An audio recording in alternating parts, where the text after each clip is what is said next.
Hi folks, welcome to M&E Made Simple, and I'm your host, Coach Alexander. Today I'm going to be discussing about something very interesting, and knowing that we have the Women's Day nearby. Actually, it's tomorrow. I am pretty sure that bells are ringing, everyone is excited. So this video is mainly to the women, and specifically to the females who are in the humanitarian work, who could be M&E experts, M&E coordinators. They could be women in management, all right? There could be a lot of things, but this video is to the women. Yes, surely we're going to be celebrating Women's Day. So now, this is just a word of encouragement.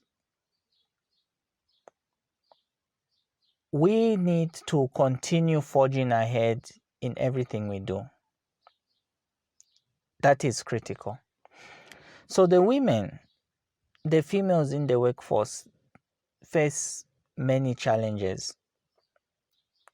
But before I get to that point, I'm not any expert when it comes to issues to do with women empowerment, but I've been in the NGO world for a very long time, close to 10 years.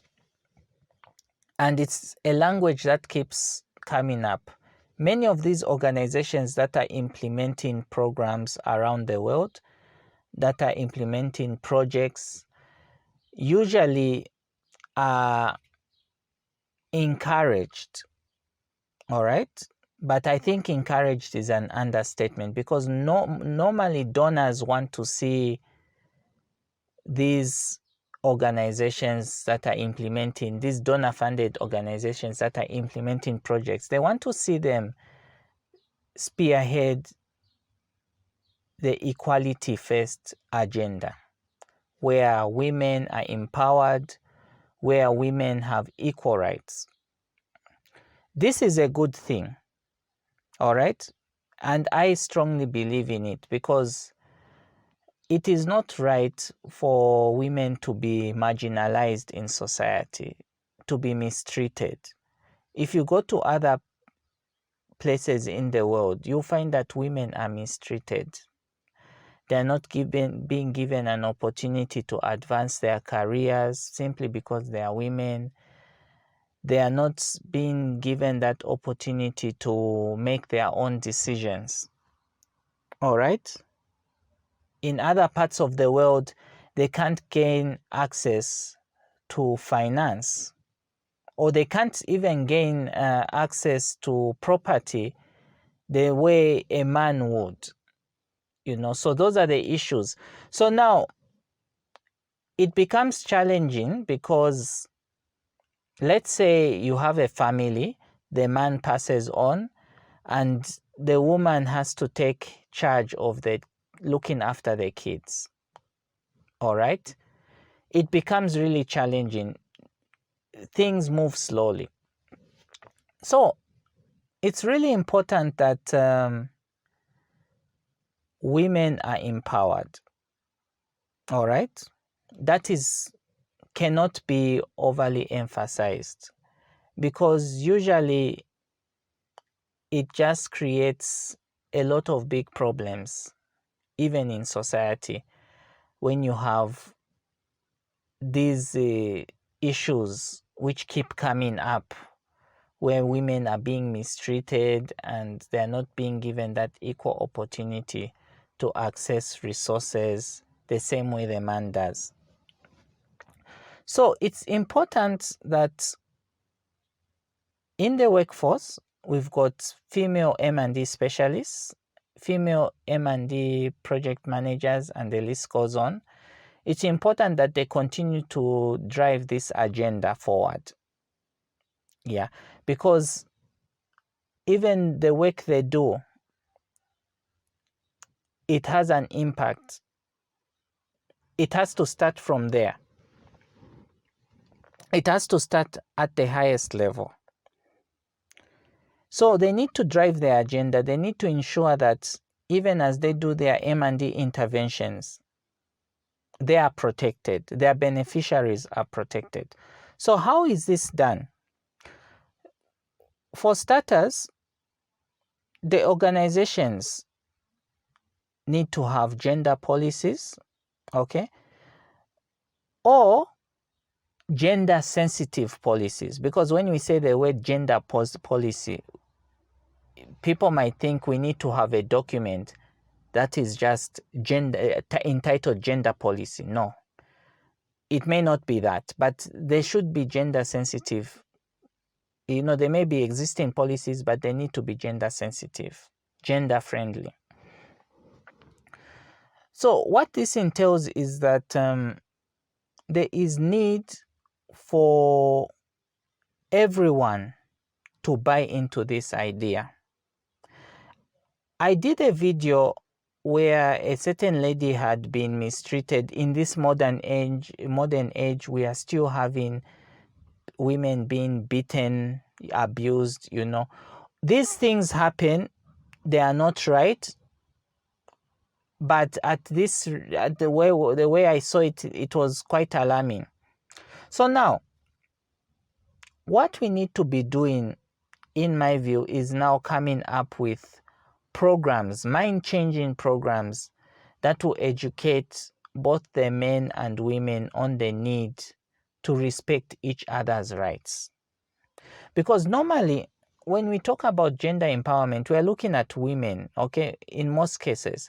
But in that video, I also mentioned that men can also be abused. There are men who are abused by their wives, you know, but they cannot come out in the open simply because if they come out in the open, they'll be laughed at, you see. So the education and the mind change needs to be at both points. Both the women and the men need to be educated. How do we respect each other's rights? How do we respect each other's opinions? How do we strike a balance on our roles? It is not wrong for a woman to work, earn a living, build a career. Other places, it is wrong. It is not wrong for a man to have his own opinion on certain issues and the woman to object, but it shouldn't lead to a fight. It shouldn't lead to friction in the home. You see what I'm saying? There should be harmony even after there are all these different opinions, because normally when it comes to, for instance, gender-based violence, it all starts because maybe, okay, in most cases, gender-based violence is aligned to the women. Women are the ones who are said to be abused because maybe they denied their spouse sex. They refuse to respect him. They just don't do what he expects, okay? But it can also be the other way around. The man is abused because the woman does not approve of what he does, even if what he's doing is not a bad thing. So the thing is that when we talk of gender empowerment, we need to think both ways. I know I started this presentation talking about the women. Now I'm moving to the men. I know it's like that, but really it's really about the women. So now, in the organizations, now let's go back to the female organizations. I mean the women in these women folks. One thing is that they shouldn't feel like they can't do more. They should drive the agenda of women empowerment because it's a good agenda, okay? They need to be the ones driving it. because they know how it feels to be sidelined. So in these organizations, in the programming, it should start at the top level, then trickle down to the beneficiary level. So in view of that, there is need for deliberate effort for our women to accelerate their interventions. If you are doing monitoring and evaluation in your organization, make sure you collect information about the women. Okay? If it's poverty levels, disaggregate the data. We want to know whether these women are also poverty stricken. How many and why? Because at the end of the day, if we are ignoring such statistics, we won't be able to find the solution. So it is really key that we continue to drive the agenda forward. So my message to all the women out there is that continue to work very hard and continue to do the best you can to empower yourselves in this world today. I've been your host, Coach Alexander, and see you on the other side. Bye.